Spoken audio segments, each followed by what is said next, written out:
Bonjour à toutes et à tous, j'espère que vous allez bien. Aujourd'hui, on se retrouve pour une nouvelle vidéo dans laquelle je vais réaliser la correction d'un sujet de CE SVT 2026 intitulé Des outils de diagnostic de myopathie. À noter que cette vidéo va corriger le sujet dans son moindre détail et constitue alors une correction intégrale de l'épreuve. Tout d'abord, analysons le contexte du sujet.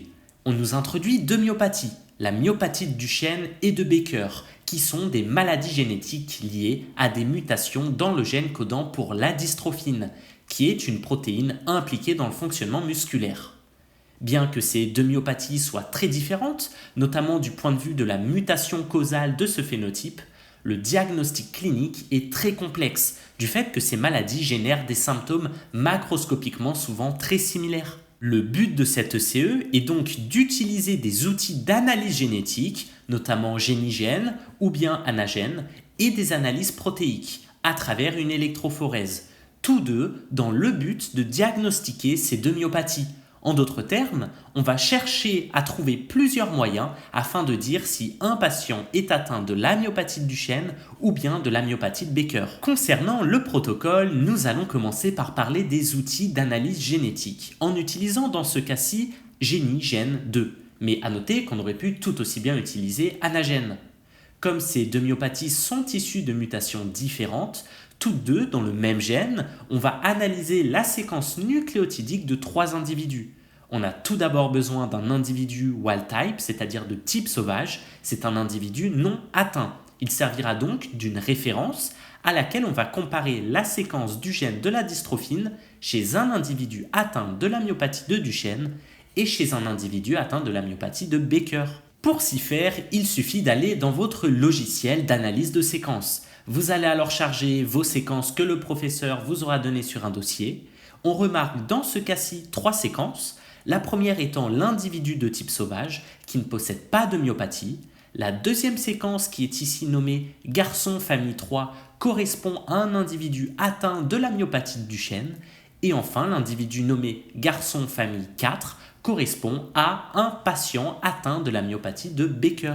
Maintenant qu'on a nos trois séquences, on va devoir les aligner en cliquant sur Action, puis Aligner les séquences.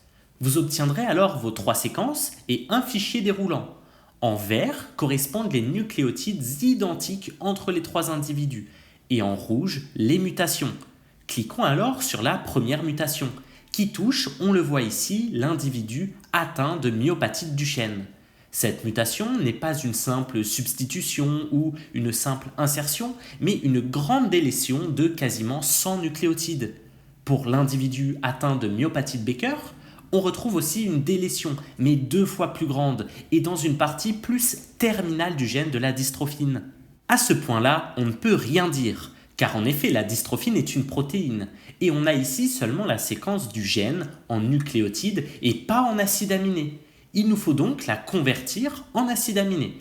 Et pour s'y faire, cliquez sur Action, Traduire les séquences, puis à partir du premier codon d'initiation.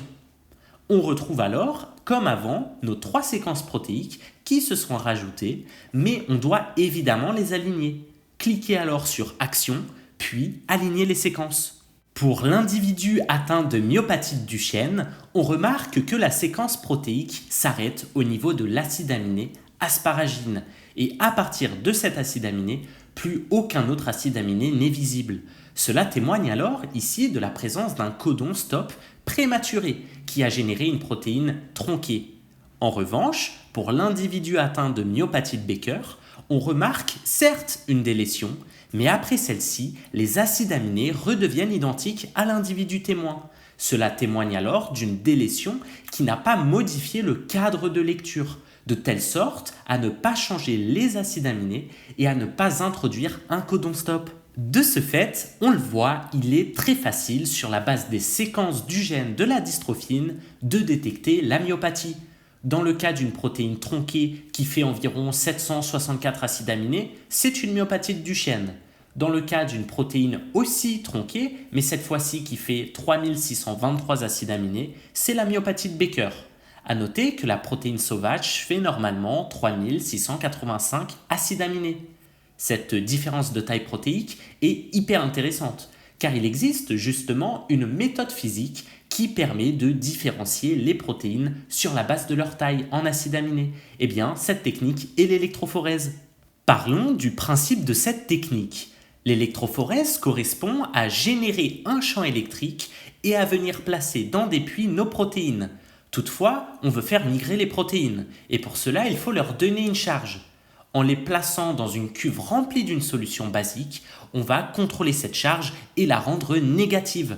De ce fait, les protéines vont migrer vers l'anode, qui correspond au pôle plus chargé positivement. Plus une protéine possède une grande taille moléculaire, plus elle va prendre de place et moins elle va migrer sur le gel. Si l'on place dans 3 puits différents une solution de protéines dystrophines des 3 patients, c'est-à-dire le patient sain, atteint de myopathie de Duchenne ou bien de Becker, on va pouvoir distinguer des bandes à différents niveaux. La bande qui migrera le moins loin sera le type sauvage, avec une protéine de très grande taille. La bande qui migre le plus loin sera l'individu atteint de myopathie de Duchenne, comme on l'a vu précédemment, avec une protéine très tronquée de 764 acides aminés seulement. Et enfin, la bande entre les deux fronts de migration correspondra au puits dans lequel résidaient les dystrophines du patient atteint de myopathie de Becker, avec une protéine légèrement tronquée. Voilà, j'espère que cette vidéo vous aura plu. Durant cette ECE, nous avons pu voir comment valider l'utilisation d'outils génétiques et protéiques comme outil de diagnostic de ces deux myopathies. Si la vidéo vous a plu, n'hésitez pas à vous abonner, mais aussi à me suggérer d'autres sujets à corriger. Je vous souhaite plein de réussite, à bientôt!